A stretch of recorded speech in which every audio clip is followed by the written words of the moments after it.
তো আমার তো বাপের বাড়িতে স্বাদ আর সবাই কিন্তু চলে এসেছে, তো আমি এখনো কিন্তু স্বাদের কোনো কিছু তোমাদের সঙ্গে শেয়ার করিনি। আর এই দিকে দেখো রিমি আর সৌমেন এসেছে। কি রে তোর সঙ্গে না আমার ঝগড়া হয়েছে? না কি মা আমি বলেছি না তুমি বলেছো? কে বলেছে? সবাই কমেন্ট করছে আখির সাথে ঝামেলা হয়েছে, সৌমেনের সাথে, মানে আমরা আগের সাথে যেতে পারিনি জন্য সবার বক্তব্য যে আমাদের ওকে নেমন্তন্ন করিনি, তার মানে কি তোরা বিনা নেমন্তন্ন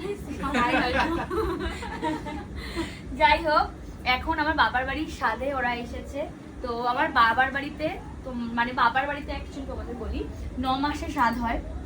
আর এত যেহেতু আমার গত সপ্তাহে শ্বশুর বাড়ির স্বাদ গেছে, এত শর্ট টাইমে স্বাদ করার একটাই কারণ, আমার ডক্টর আমাকে পারমিশন দেয়নি 9 মাসে আমি অত দূর থেকে নবদ্বীপে আসি।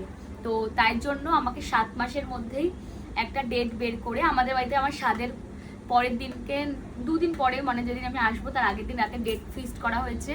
ডেট বের করে কালকের দিনটা মানে ভালো ছিল 6ই মে, তাই তো 22শে বৈশাখ, তো কালকে বুধবার, কালকে হচ্ছে আমার এই বাড়িতে স্বাদ হবে। তো তোমাদেরকে বলছি সবাই মিলে আজ মানে আগের বার হয়তো অনেক কিছু আয়োজন হচ্ছে আমাদের এই বাড়িতে, সেরকম কিছু মানে আয়োজন করার মতো সময় ছিল না, আর সেরকম কিছু হচ্ছেও না।